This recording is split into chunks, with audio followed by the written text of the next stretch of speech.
Tal como prometimos, estamos con el doctor Daniel Sapsay, constitucionalista, uno de los juristas más prestigiosos que tenemos, y nos hace el honor de estar con nosotros. Bienvenido, Daniel Sapsay. Muchísimas gracias por la invitación. Buenas Para mí noches. es un honor estar con ustedes. El honor es con nuestro. Julia y con Federico. Doctor, bueno, ha sido un año muy movido desde el punto de vista de la justicia. Hay una suerte de guerra declarada, digámoslo con todas las letras, y para mí una frase de Cristina que fue, digamos, anticipó lo que iba a pasar. Ella, en un audio que trascendió, en esas escuchas legales, le había dicho a su colaborador, Parrilli, vamos a salir a apretar jueces. Sí, hola Oscar, ¿qué tal te fue? Ah, sí, Cristina, hablé con Tuni Coleman. No, bien. Empecé todavía cuando terminó el reportaje, me dice, termina Mañati y cuelga, yo me quedé quesito y dice, duro Parrilli, ¿eh? Lo que dije es que no es una nota. Hay todo un montaje armado de la nota más el comentario de Mariano Barrio. Al mejor estilo de operación de prensa. Digo, yo no sé, no me metería, digo, Mariano Barrio consciente o inconscientemente dice las cosas que Tiuso no dice. Pero es una clara amenaza a jueces y fiscales, una extorsión al Archer, a jueces, a fiscales y bueno, conté lo de la AMIA, conté lo del piso cuarto y quinto, conté también lo de las denuncias penales que tiene, que ninguna avanzó, que no se hizo nada, que es gravísimo que él diga que está custodiado por servicios extranjeros de inteligencia. Digo, esto tiene que tomar cartas del asunto. ¿Cómo hay servicios de inteligencia extranjeros? Él dice en la parte que está custodiado por servicios de inteligencia extranjeros. Ah, ¿dónde? ¿Él lo dice? Sí, mira, no sé si lo dice él o lo dice Mariano Barrio, pero no, me parece que lo dice él. Espera. En la nota. Espera, eso no lo había visto, pará. Sí, está casi al final, o del medio para adelante. Espérate un minuto. Lo debe decir Mariano Barrio, ¿no? Porque... Espérate. Sí, creo que Mariano Barrio lo dice. Bueno, pero yo le digo, sí, es que yo digo, en realidad Tiuso habla por él. No, espera. Acá está. Por aquellas amenazas, tras la muerte de Nisman, confía en la protección de servicios de inteligencia extranjeros. Claro, bueno. Es muy grave. Es gravísimo, eso es lo que dije. Esto tiene que investigarlo. ¿Cómo hay servicios de inteligencia extranjera haciendo custodia de una persona acá en la Argentina? Qué bárbaro. Tenés razón. Sí, no, le pegué con un caño, conté lo de lo que eso, bueno, y la manera de operar, digo, esta es la manera, todavía me dice, ¿usted tiene miedo? No le tengo miedo, que haga lo que quiera. No, porque vio lo que dice usted, sí, le digo, este payaso es el que lo sacó de la AFI, por orden de la presidenta, y le conté todo lo que habíamos hecho, ¿no? Sí. Y bueno, le dije que... ¿Y quiénes son los jueces federales que tienen la causa de este tipo? Mirá, tiene uno, Casanelo se la sacaron, la otra tenía... Torres, otra tenía Ercolini, ahora me están haciendo bien el listado, no me acuerdo exactamente, pero la estoy preparando toda. Hay que salir a apretar a los jueces. A los jueces, claro. Creo que esto se hizo extensivo ahora a la Corte Suprema. ¿Cómo se vive dentro de la justicia esa presión? Yo digamos que soy un abogado, no estoy en el aparato judicial, si bien los abogados somos asistentes de la justicia o auxiliares de la justicia, no somos la justicia misma, así que me es difícil trasladar, pero evidentemente viven con una presión colosal. Claro, yo se lo pregunto porque usted representa a quien defiende la Constitución Nacional. A eso me refiero, esa presión sobre la Constitución, digo, cómo se vive para aquellos que apreciamos la Constitución. Sí, la gran dificultad es ser imparciales, de ser independientes y de controlar al poder, porque la amenaza es permanente, inclusive los célebres escraches con que la misma Presidente trató a la Corte, a cada uno de los miembros de la Corte, con nombre y apellido, los escrachó, una cosa inaudita, inédita y peligrosísima. Bueno, y después además estuvo aquí durante el año el fiscal Stornelli hablando acerca de esa actitud que tienen que tener de resistir, ¿no? Porque ya los embates no eran con maniobras dilatorias, sino que en este año lo que se vio es un ataque directo a jueces, fiscales y periodistas que investigaron, ¿no? La combinación es el famoso lawfare, no olvidemos que esa idea de que se trata en realidad de perseguidos políticos o presos políticos es como producto de un relato en el cual se mezcla una conjura en donde toman parte los medios y los jueces para impedir que queden libres los líderes populares de América, de Latinoamérica, es este verso, ¿no? Que en realidad los prisioneros políticos son aquellos que están prisioneros porque precisamente se los objeta por sus ideas, claro, no por hechos, por haber cometido presuntos delitos. Y por decisión del Poder Ejecutivo. Claro, obviamente, claro, por detenciones arbitrarias del Poder Ejecutivo basados en la falta de libertad de pensamiento. Acá de ninguna manera se trata de eso. ¿Quieren pulverizar la causa Cuadernos? ¿Quieren pulverizar la causa Cuadernos? ¿Me quieren matar a mí? ¿En qué sentido? En el sentido, como sea. ¿Literal? Digamos, en el sentido literal, o en el sentido jurídico, en el sentido virtual. El tema es que, digamos, la gente cree que, digamos, yo no tengo un mérito en esta investigación. El mérito de esta investigación lo tienen Diego Cabot y Claudio Bonadío, a quienes deberían dirigir sus afectos primero. Yo recibí una denuncia y trabajé en consecuencia, pero hay una desesperación, yo incluso que también generada por malos asesores, por voltear la causa.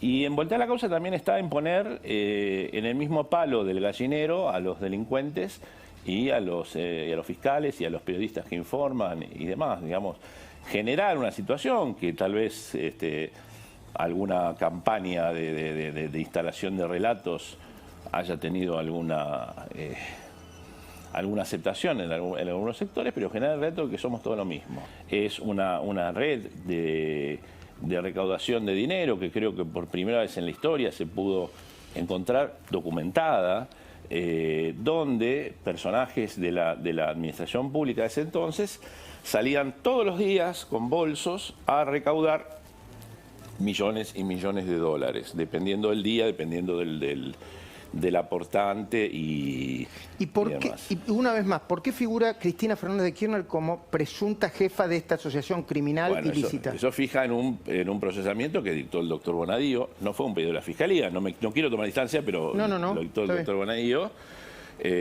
Porque toda esa recaudación de dinero, de una manera u otra, confluían hacia el mismo lugar. Físicamente hacia la casa esta de la esquina de Juncal Uruguay, de la calle Uruguay, o a dos domicilios en el sur, con el uso de aviones de la flota presidencial que eran utilizados, además de para llevar los diarios, para llevar el dinero. Utilizados para llevar el dinero. Otro circuito, el cual se demostró, era, digamos, como no se puede guardar todo físico, la inversión en la financiera, que iban los empresarios, claro. Financiera en compras de inmuebles, de autos, de estancias, de lo que fuere. Muchas de estas cosas las supimos gracias al arrepentimiento de Víctor Manzanares, que yo creo que es un hombre que debe ser considerado como una de las personas más importantes de los últimos años por el paso que él tuvo que dar y el paso que dio, que terminó de develar una red de corrupción monumental. El origen del lawfare viene de los Estados Unidos, fue después de la Primera Guerra Mundial, frente a los excesos de los militares en materia de derechos humanos, y que se les inició por primera vez procesos. La respuesta desde los militares fue que había lawfare, es decir, que era una amenaza desde la izquierda, que eran los grupos que empezaban a defender derechos, frente a los salvadores de la patria, lo que era... Ahora, fíjense que se está utilizando un concepto que fue hecho para violar derechos humanos, no para incluir. Claro. Pero no les importa.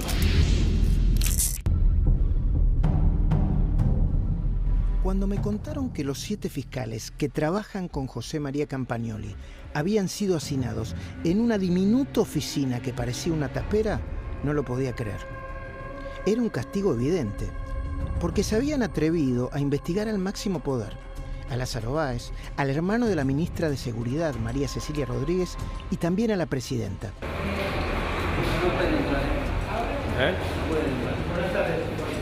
Es una oficina pública, así que... Sí, ahí el doctor Sagretti me informa eso. ¿Me aguarda un segundo? Sí, por favor.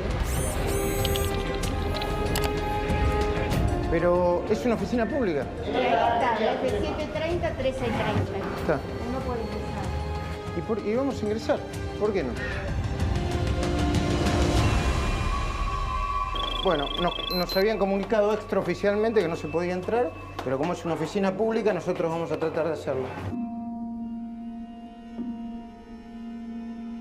Arquitecto, licenciado, esta es la entrada de la oficina donde trabajan los ayudantes de Campagnoli. Un techo bajo, ¿no? Es un techo bajo, sí. A ver. Se percibe también en el ambiente que el aire está viciado por falta de renovación.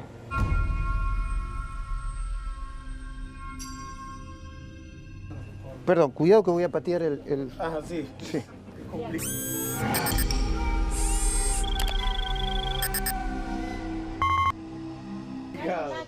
Es un poco incómodo esto, ¿no? Bueno. Hasta es difícil acomodarse para tener un tiro de cámara, que la cámara no se te venga encima y explicar el lugar donde trabajan. Por eso decidimos desde la cornisa comprobar si el dato de que habían exiliado y castigado a los fiscales de Campagnoli era verdad.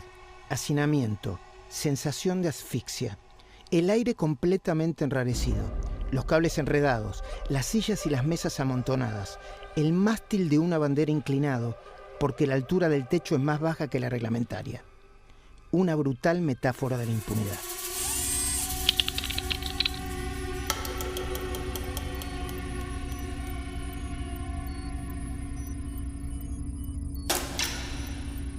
Esto que yo no sé si llamarlo una oficina, no sé qué era. ¿Qué es esto desde el punto de vista arquitectónico y desde el punto de vista...?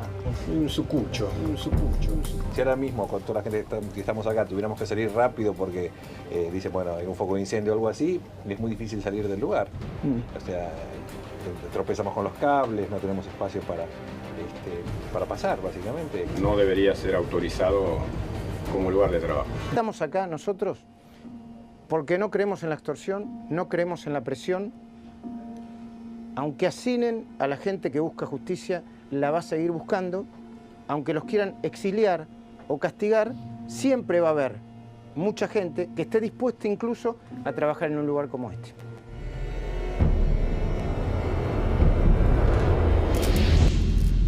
Armando relato nuevamente, ¿no? Resignificando claro, palabras para armar relato. Lo que pasa es que ahora hemos tenido, a mi modo de ver, dos decisiones sobre todo que destruyen el lawfare. Es decir, la decisión de casación, de convalidar como constitucionales la ley del arrepentido y por lo tanto todos los testimonios de los decenas de arrepentidos, por un lado, y por otro lado el fallo de la de la Cámara Federal de Mar del Plata, que revocó la prisión el procesamiento de Santoro, que era acusado de haber extorsionado en el modo como hacía la investigación, extorsionaba a empresarios, etcétera, un proceso absolutamente armado.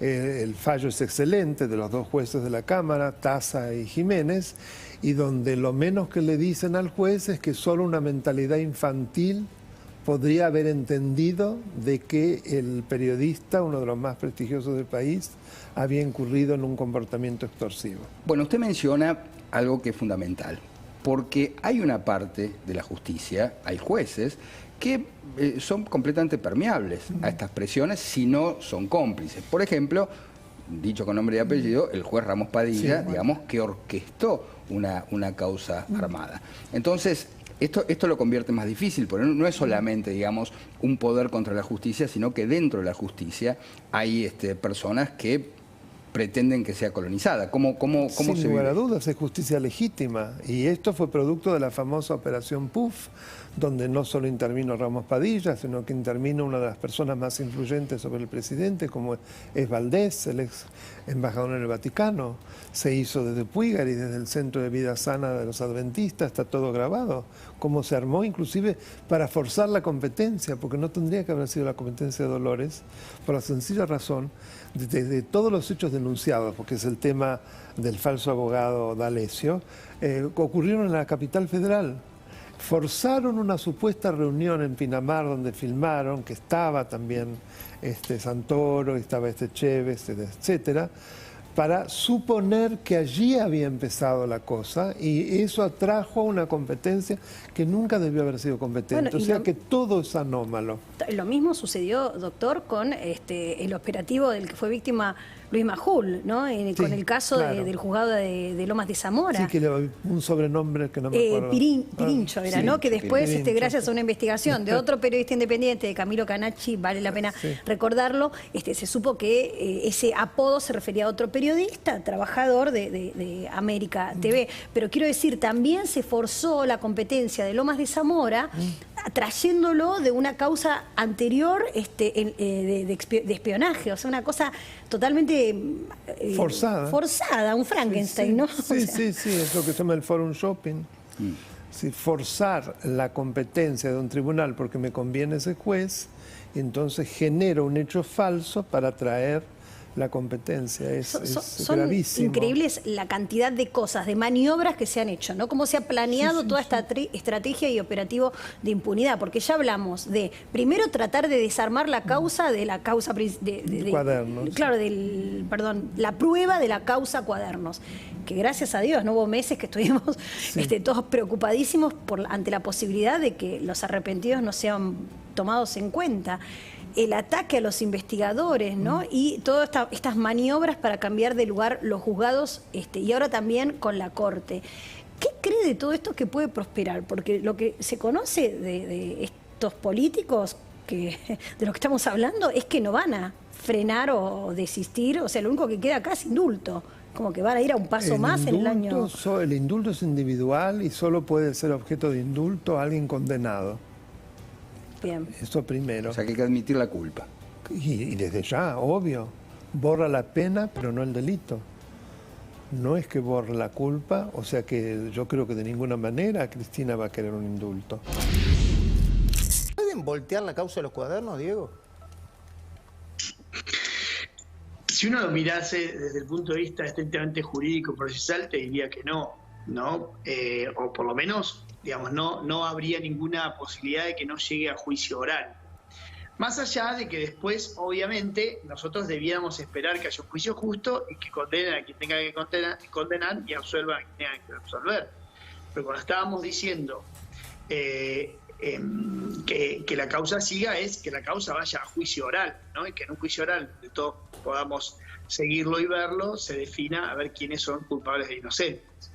Entonces pareciera que digamos, desde el punto de vista procesal, diría que no, porque todas, o la gran mayoría de todas estas bravuconadas públicas que muchas veces nos acostumbran abogados de Cristina o de ese núcleo de exfuncionarios y demás, y algunos empresarios también, han sido planteadas ya en la justicia y han sido resueltas a veces por 2 instancias ya, ¿no? Y algunas hasta por 3 con casación, y no les han dado la razón. Entonces, por ese lado no. Ahora bien, el problema que tiene Argentina es un problema de institucionalidad, ¿no? Y nosotros estamos enmarcados digamos, somos espectadores de algunos tipos de proyectos y de iniciativas que van y que están forzando mucho a las instituciones. Entonces, desde ese punto de vista no hay que descartar nada, ¿no? O sea, desde el punto de vista institucional, la Argentina no se caracteriza por tener las instituciones más firmes que van a estar, digamos, impolutas ante la velocidad con fuerza o ante o grupos de poder que les pegan, ¿no? ¿Están persiguiendo a las 70 personas del equipo que aportó información para la causa Cuadernos de la FIP? La verdad. La verdad, no solamente los están persiguiendo, los hostigan permanentemente, los han vapuleado. Es gente, hay que entender que el organismo, que la FIP, es un organismo principalmente técnico y tiene que siempre ser apolítico. Nosotros cuando llegamos con Leandro pusimos muchísimo foco en eso De hecho, teníamos un plan a 5 años para llevar a la FIP a compararse con administraciones tributarias a las mejores del mundo, ¿no?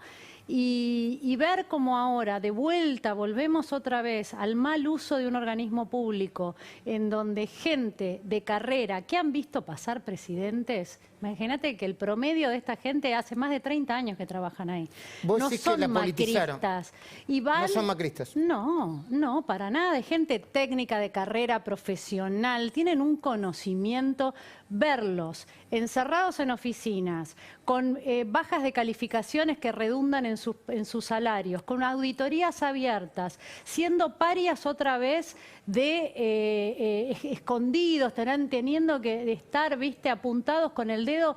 ¿Por qué? Porque hicieron bien el trabajo que un juez federal les les pidió. apartaron, lo desplazan del lugar, Los desplazan del lugar, sí, ojalá los pusieran a hacer sellos. Los ponen a hacer nada, los llevan lejos, los mandan lejos, dar información. Ahora sí, Jimena, ¿por qué hace esto la FIP? ¿Es una presión de Marco del Pont? ¿Es una presión...? No creo que sea Marco del Pont. Bueno, acá Diego Cabot nos dijo que hubo un pedido formal de Cristina Fernández, pero la vicepresidenta no puede... La carátula de Cuadernos. Cuadernos es Cristina Fernández de Kirchner sobre asociación ilícita. Ella era la jefa de la banda. Entonces, ¿quién es la principal damnificada acá? Está claro. Nosotros esto lo vimos claramente con Campagnoli. A Campagnoli empezaron a hacer un juicio político y a la gente de Campagnoli, espectacular, los metieron en una especie de ratonera. Donde Mi hermano estaba ahí, ¿sabes? ¿Tu hermano que es? Juan Manuel de la Torre. Era uno de los funcionarios de Campagnoli que terminó en esa biblioteca. Bueno, nosotros fuimos con un arquitecto porque no se podía trabajar. No había espacio físico. Ahora que hablamos de la distancia social. Es más, me contó y me pidió que te agradezca el gesto digno que tuviste ese día. En el caso de Diego Cabot, ahora se lo está investigando a él. Ahora, yo lo que pregunto... Martínez de Giorgi, porque es bueno dar los nombres, ¿no? Exactamente. Ahora, el periodismo tiene la obligación de mantener en secreto las fuentes. Digo, pedir esas fuentes, ¿no constituye un delito? No solo eso, es una violación flagrante a una garantía que en el artículo 43 de la Constitución se incorpora con la reforma del 94, que es el secreto de las fuentes de información periodística. O sea que, claro, por supuesto, es gravísimo, porque primero es la clave de la protección de la libertad de expresión, usted lo sabe mejor que yo. Si ustedes tienen que revelar las fuentes, se acabó el periodismo de investigación. Totalmente. No hubiera existido Watergate, no hubieran existido tantos casos. Pero obviamente, todos los grandes casos que surgieron a partir precisamente de personas, claro que son de Lampa, pero no hay otra posibilidad. La garganta profunda famosa, bueno, que conocemos. El caso también de los abusos en Boston. Totalmente. El Spotlight, en la célebre película, bueno, surgió gracias al secreto. Si no, no hubiera con el Washington Post también, hubiera sido imposible. Entonces, lo que acá se quiere hacer es destruir la libertad de expresión y violar el Pacto de San José de Costa Rica, que quienes supuestamente son los grandes defensores de derechos humanos, la Convención Americana de Derechos Humanos tiene una consagración en el artículo 13 de la libertad de expresión, de una extensión y de una precisión, que esto es absolutamente violatorio de un tratado que tiene jerarquía constitucional. Claro, porque más allá de todo lo que se puede decir, hay causas concretas y hay pruebas concretas y hay confesiones concretas. Por ejemplo, me acuerdo de la del contador Manzanares. Pero por supuesto que está preso, pero no solo él, de cantidad de empresarios, de Wagner, de que fue el presidente de la Cámara de la Construcción, que estaba metido en todo. Mucho las presiones de empresarios para que esto... Y está también el primo Calcaterra del presidente Macri, así que no me vengan con la historia que contra los K, porque eso es un cuento. ¿Qué fue lo que lo llevó a arrepentirse? ¿Su hijo? ¿Usted mismo? ¿La conciencia? Es un conjunto de causas. Se fue armando como si fuera una torta con distintas capas. La primera que no alcanzó por sí misma para que yo tomara la decisión es el sentirme abandonado, ninguneado, desprotegido, con toda una... ¿Por quién? Por todos, tanto por, digamos, la familia Kirchner como por la familia Muñoz. Digamos, para las dos familias en las que yo trabajaba, digamos, en mi profesión y en algunas de las cosas por las que estoy procesado. ¿Usted en algún momento sugirió que tenía miedo de que lo maten? ¿Tiene todavía miedo o tuvo miedo? ¿Y quién lo podría matar? No, yo no tengo miedo de la muerte. Si tengo miedo es a que le pase algo a mi familia, a mis hijos.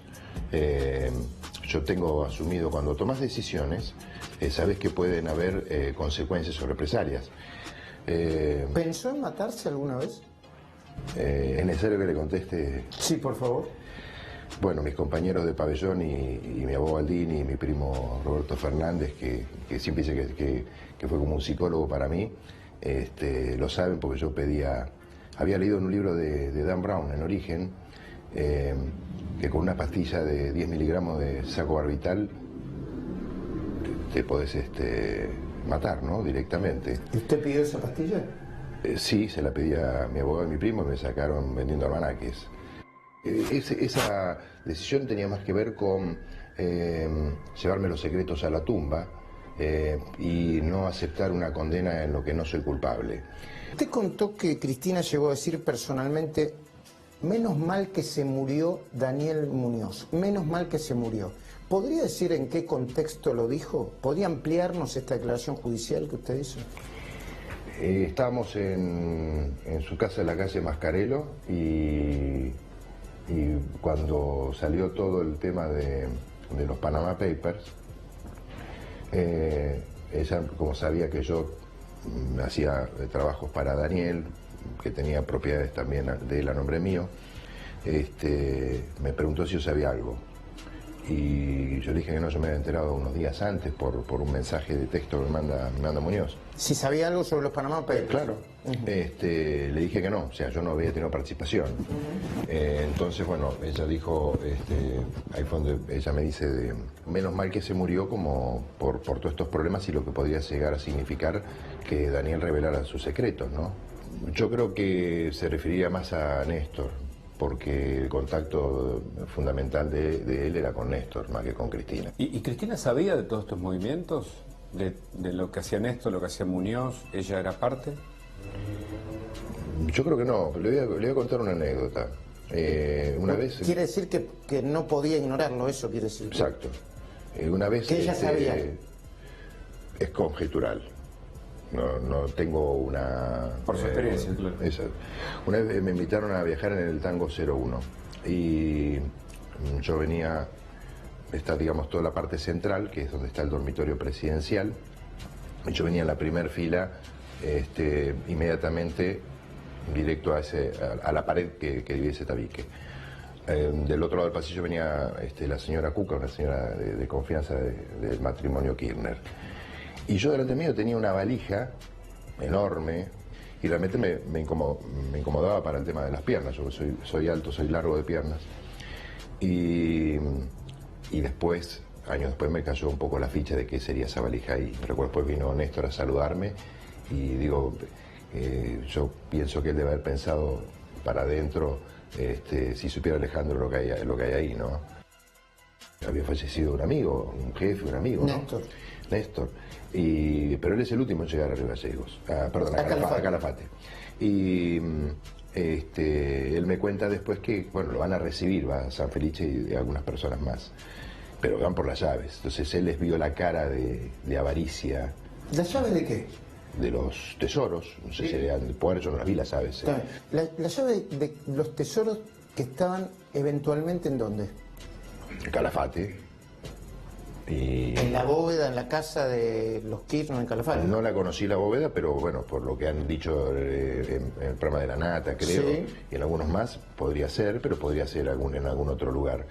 Y el que yo conocí físicamente, que es el de la casa de la mamá, más el departamento de Uruguay Juncal. Perdón, ¿y algunos de esos tesoros se pueden encontrar hoy? No, lo mismo que hizo Muñoz. Muñoz vació todo lo que eran los depósitos de Río Gallegos y se los llevó. Y esos depósitos calculo que estarán vacíos también. Empecé a darme cuenta que era como un barril sin fondo, ¿no? Y entonces, viendo la oportunidad que tiene un individuo de conducir los destinos de la patria, que realmente para el que le toque es un orgullo, yo digo, el bronce lo tenés ganado. Entonces digo, ¿para qué, le digo a Daniel, para qué robar tanto si tenés lo máximo que puedes tener, que es el bronce? Y Daniel me dijo, no, nadie robó nada. Y si toda la comisión que se le cobra a la patria por hacer las cosas bien, por eliminar la deuda externa. También muchos personajes que se supone que son marginales dentro de la historia política empiezan a instalar la posibilidad de una reforma judicial, algunos, y otros que son todavía más extremistas, de una abolición del sistema de justicia. O sea, Mempo Giardinelli. Sí, están entre esos dos ejes, ¿no? La discusión dentro del... Sí. Bueno, también lo escuché al doctor Rusconi, abogado de Debido, diciendo que el gobierno, presionando, ¿no? Sí. Que el gobierno podía ejercer muchas medidas para detener el lawfare, ¿no? Pero él se refería a la reforma judicial. ¿Usted hasta dónde cree que van a llegar o cuál cree que va a ser la Bueno, hasta ahora avanzada? le salió muy mal. Hasta ahora salió mal. Porque no hay más que describir un poquito qué ha pasado en más de un año, en donde yo lo llamé un trabajo de zapa. Desde que asumieron la nueva administración empezó el trabajo de zapa, primero con quienes designaron como titulares de los órganos de control. No hay más que pensar en Zanini, que es el jefe de los abogados del Estado, es decir, aquel que tiene que proteger el patrimonio en beneficio de todos los derechos de los habitantes, y resulta que él está en curso en graves hechos por los cuales fue procesado y estuvo hasta preso un tiempo de corrupción, de defraudación al Estado. Ese es el que además va a asesorar para su juicio. Claro. Sí. Entonces, empezando por él, siguiendo por la Oficina Anticorrupción, que renuncia a querellar, siguiendo por la UIF, la Unión de Información Financiera, el lavado, Cruz, que prácticamente ha destruido todo lo que hizo un extraordinario Mariano Federici, que inclusive se lo designó el primer argentino presidente del GAFI. Bueno, ese es fue el primer paso, que fue prácticamente al día siguiente de la asunción. Después empezaron con el tratar de sacar a pechazos al Procurador General de la Nación provisorio, que es un hombre de carrera, que está ahí porque por ley, porque tampoco, si ustedes recordarán, se obtuvo para Macri, para la doctora Weinberg de Roca, los 2 tercios, y ahora está pasando lo mismo con Rafecas, entonces ya hace más de 3 años, nunca había pasado, pero bueno, es lo que corresponde. Lo que hicieron fue vergonzoso, porque tratar de arruinar el buen nombre de una persona impecable, a través de la Comisión Bicameral de Seguimiento del Ministerio Público, la transformaron como una especie de Gestapo. Claro. Claro. O sea, y así podríamos seguir, destruir pruebas. Ahora, todo les ha salido mal porque las causas están vivitas y coleando. Y eso es lo que la desespera a Cristina. Absolutamente. Son siempre los mismos los que nos denuncian, y son ustedes, los jueces, los que se convierten en el ariete indispensable de este flagelo, que es identificar a la política y a los cambios en un país con la corrupción. No es más fácil decir no estoy de acuerdo con esa ideología porque no me gustan los pobres, porque no me gustan los negros y porque no me gustan otras cosas. ¿Por qué no son más sinceros? No. Tienen siempre que ser condenados por corruptos los peronistas. Y yo me pregunto, ¿por qué se armó todo esto? ¿Fue solamente la política de querer condenar al adversario político y decir que son todos unos ladrones, se robaron todo, un PBI, no sé cuántas cosas más? ¿Es solamente el ganar una elección? No, no era solamente eso. Eso lo sabemos después de 4 años de gobierno. Venían a hacer lo que hicieron, a decir que nos robábamos todo, mientras tanto endeudaron al país en un PBI, en serio, ellos lo endeudaron. Había que condenar a un gobierno, el de Néstor Kirchner, que desendeudó al país, que le pagó el Fondo Monetario Internacional. Había que traer de vuelta al Fondo Monetario Internacional.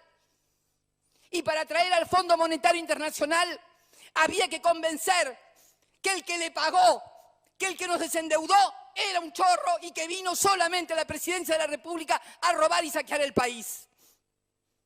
Eso es lo que hicieron. Y por eso estoy sentada acá. No estoy sentada acá por ninguna otra cosa. No soy amiga de Lázaro Báez. Nunca fui amiga de Lázaro Báez. Nunca. Y seguramente este tribunal, que es un tribunal del lawfare, un tribunal que seguramente tiene la condena escrita, lo va a hacer. No me interesa. No me interesa. He elegido la historia antes que ellos me declaren absuelta. A mí me absolvió la historia y me va a absolver la historia. Y a ustedes seguramente los va a condenar la historia. Nada más y muchas gracias. Señor presidente, voy a preguntar si van a contestar preguntas. No contestó si van a contestar preguntas. Me imagino que ya con su... Sí, yo le he preguntado, pero me parece que tal vez no escuchó por los aplausos que había. ¿Preguntas? Preguntas tienen que contestar ustedes, no yo. Gracias. Usted acuñó dos términos que a mí me resultan muy interesantes. Uno es que se inauguró una suerte de régimen vicepresidencialista, que es inconstitucional. Sí. Usted también habló de microgolpes, pero vamos a la primera parte. A ver, tenemos a Alberto Fernández, que para muchos de nosotros es todavía un enigma, ¿no? Porque desde ese Alberto que decía, bueno, denunciaba de hecho a Cristina y las presiones contra la justicia, ahora se convirtió, digamos, en un vocero, prácticamente en un vocero de la vicepresidenta. ¿Cómo advierte usted estas contradicciones, en principio, del presidente y este régimen vicepresidencialista que usted describió? Estamos discutiendo un tema esencialmente político, para poder entender mejor de qué estamos hablando. El primer ejercicio es recordar una regla de la novela policial de Agatha Christie. Esa regla dice: dime quién se beneficia con el crimen y te diré quién es el asesino. Yo pregunto, díganme, ¿quién se beneficia con este fárrago de leyes? Y entonces ustedes podrán encontrar más fácilmente la respuesta de lo que estamos discutiendo. ¿Por qué hablo con tanta vehemencia? Para despertarnos. Porque nos están mintiendo, dice y llanamente nos están mintiendo.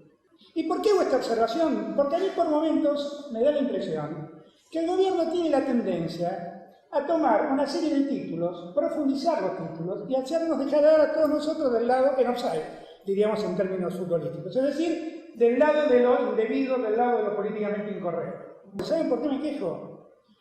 Primero, porque volvemos al tiempo en que los jueces eligen la política. Segundo, porque escuchaba recién a la doctora hablar de la imparcialidad. Digo yo, los miembros del Consejo de la Magistratura que lleguen por el peronismo, que es mi partido, ¿buscarán jueces peronistas? ¿O no? Y digo yo, ¿los jueces peronistas tendrán que tener disciplina partidaria con los que nos hicieron jueces? Yo me pregunto, ¿el juez que tiene que resolver la situación de vudú? ¿Cómo va a resolver ese juez? Si sabe que la mitad más uno de los consejeros peronistas lo pueden echar. ¿A quién beneficia esto? ¿Al ciudadano que está pagando chicones o a vudú que zafa? Vamos a seguir exigiendo que las 2/3 partes del Consejo deban votar para echar un juez. No lo dije yo, lo dijo ella. Y ahora manda esto. ¿Qué le pasó a Cristina? ¿Saben qué le pasó? La que se beneficia con el crimen es Cristina. ¿Para qué tenemos que correr detrás de la locura del poder? ¿Para qué tenemos que correr detrás de la locura? Porque después el poder, por H o por B, desaparece, pero nosotros nos quedamos con todas estas normas. A mí me asombra que en esta Argentina nosotros todavía estemos discutiendo estas cosas. Pues nosotros vivimos en un país donde la justicia un día se puso al servicio del poder político. Y lo que nos pasaba es que la gente desaparecía, íbamos con habeas corpus y los jueces se reían. Y después nosotros vivimos en un país democrático donde la Corte Suprema tuvo una mayoría automática que solo resolvía lo que el poder político le exigía. Y nosotros íbamos a reclamar por las tarifas y nos mandaban de vuelta a casa. Por lo tanto, a esta altura de los acontecimientos, los argentinos deberíamos saber que es muy malo tener una justicia que responda al poder político. La Corte es una institución del país, nació con 5 miembros. Cristina tuvo el mérito de volver a 5 miembros para que no se juegue con el número de los jueces para tener jueces adictos. Y la verdad, la Corte tiene 5 miembros y debe tener 5 miembros. Y el resto es toda una fantasía. En parte impulsada por una idea teórica de Zaffaroni, que decía que debía dividir la Corte en salas. No es así la lógica constitucional. La Corte debe tener 5 miembros, debe funcionar con 5 miembros y deben ser miembros tan probos como los que están y tan probos como los que está proponiendo Macri. Yo lo comenté prácticamente a los pocos días que llegaron al gobierno. Primero por la rareza única en la historia electoral del mundo que sea la candidata a vicepresidente que elige a su presidente, cuando es exactamente lo contrario y además con un acto de una tal precariedad que fue un Twitter. Un Twitter. Es decir, más devaluación de aquel al que se designaba, imposible. Entonces dije, esto es un régimen vicepresidencial en violación a lo que la Constitución dice, que en el artículo 87 establece que la presidencia de la nación es ejercida por un ciudadano con el título de presidente de la nación argentina. Eso se viola.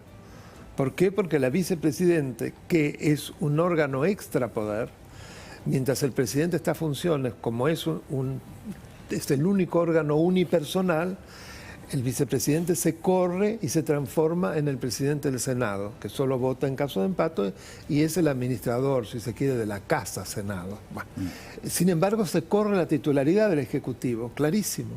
Ella designa prácticamente a todos los ministros clave, ella es la que inspira las decisiones, hasta el punto que en el caso Vicentín, la espada de ella, Fernández Sagasti, cuando presenta el presidente el proyecto, la Fernández Sagasti dice, estamos contentos que el presidente adhirió a nuestro proyecto. Sí, sí, o sea, sí, es una cosa que está hecho adrede para devaluarlo, y después al mismo tiempo dicta un decreto de necesidad de urgencia que se basa en que el Congreso no puede sesionar, pero al mismo tiempo apoya el proyecto de expropiación y interviene en un concurso que también le salió mal. Recordemos, otra cosa que fracasaron, hubo un juez que con sus atributos. Ahora, doctor, en todas estas cosas que fracasaron, ¿qué preponderancia o protagonismo le da a la movilización popular de tantas marchas que se vieron ahora en 40 años? Sin eso no hubiera pasado. Eso es el gran protagonista para mí de esta época, lo que yo llamo el sarampión cívico. Es decir, ese 41% que está absolutamente unido, que exige que la oposición esté unida. No sé si no se estuviese unida, pero exige porque sabe que frente a las miradas de esta gente que está tan activa, el que saca los pies del plato se quema. Claro. O sea que es un gran control en los dos sentidos. ¿Cuál es la perspectiva que tiene para este año desde el punto de vista de la justicia? Por todo lo que venimos hablando, yo soy moderadamente optimista. Primero porque veo que todavía hay jueces de gran valía, que más allá de todas las críticas que se le puede hacer a la Corte Suprema, sin embargo sostuvo cosas, no por casualidad la vicepresidenta, en realidad presidenta, los quiere volar. Hay jueces muy honorables de casación, recordemos el caso, por ejemplo, los que votaron la constitucionalidad de la ley de los arrepentidos, que fue el juez Barroeta Benia y Petrone, porque ahí hubo una disidencia, la famosa Figueroa, que es justicia legítima, pero hubo dos jueces con sentencias magníficas, el caso de los jueces de Mar del Plata, y podríamos seguir. Y eso me da muchísimo optimismo, y me da mucho optimismo ese fervor cívico, realmente. Bueno, esperemos que así sea. Doctor, mil gracias. A ustedes. Gracias, me encantó buenas noches. estar con ustedes, un honor. Igualmente. Gracias. Ahora venimos.